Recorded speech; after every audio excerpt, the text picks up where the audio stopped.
Добро пожаловать в мой канал.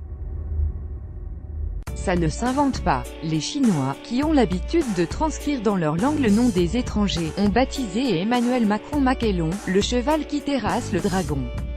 Ça en dit long sur la renommée dont le chef d'État français bénéficie déjà dans l'Empire du Milieu. D'autant qu'un connaisseur il a choisi, sachant le peuple chinois tout entier fier de son armée enterrée de Jian, d'y faire la première étape de son périple en Chine.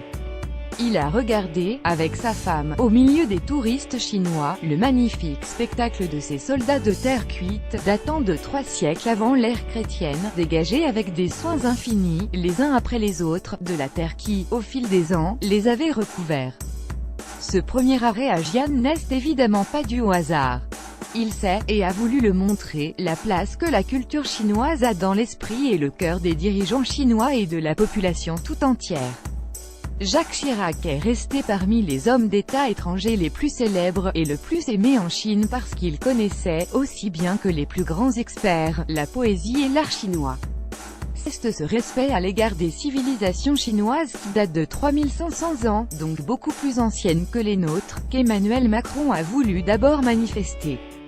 Rien ne pouvait faire davantage plaisir à ceux qui le recevaient. Pour ne pas s'être rendu à Jian au cours de son voyage de 20 heures de Pékin à Shanghai en 2015, François Hollande n'avait pas laissé un très bon souvenir à ses interlocuteurs chinois.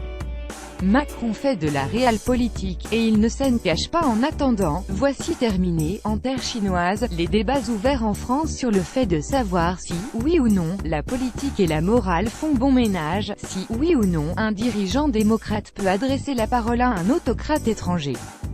Ces polémiques, sont restées réservées, en France, aux Français. Car, depuis Pékin, une chose est certaine, Macron fait de la realpolitik, et il ne s'en cache pas.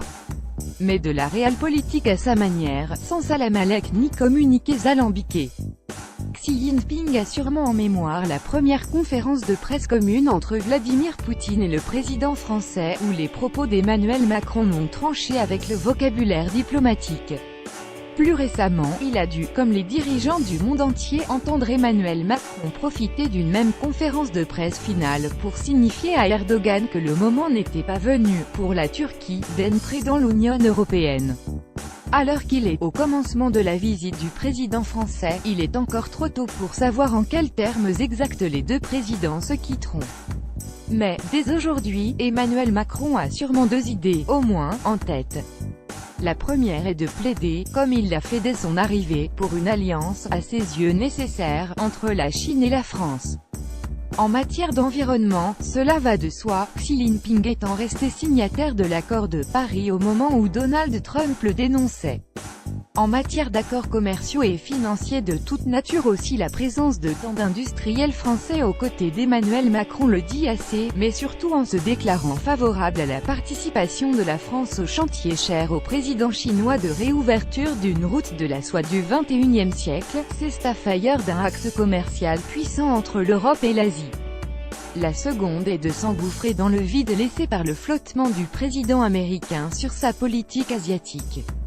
Bénéficiant de nouveau d'un alignement des planètes en la matière, Emmanuel Macron a pu parler, face à la Chine, au nom de l'Europe, dont il est aujourd'hui, en l'absence d'Angela Merkel, handicapée par la formation de son gouvernement, le seul habilité à parler. Et, de ce point de vue, il est difficile pour Macron d'être plus clair. La nouvelle route de la soie, oui, une tentative d'hégémonie chinoise en Europe, non. C'est un langage que les dirigeants chinois comprennent bien, d'autant que, même si la crainte en est souvent exprimée, ce n'est pas la volonté d'impérialisme politique qui domine la Chine, mais bien plutôt celle d'assurer son propre développement économique.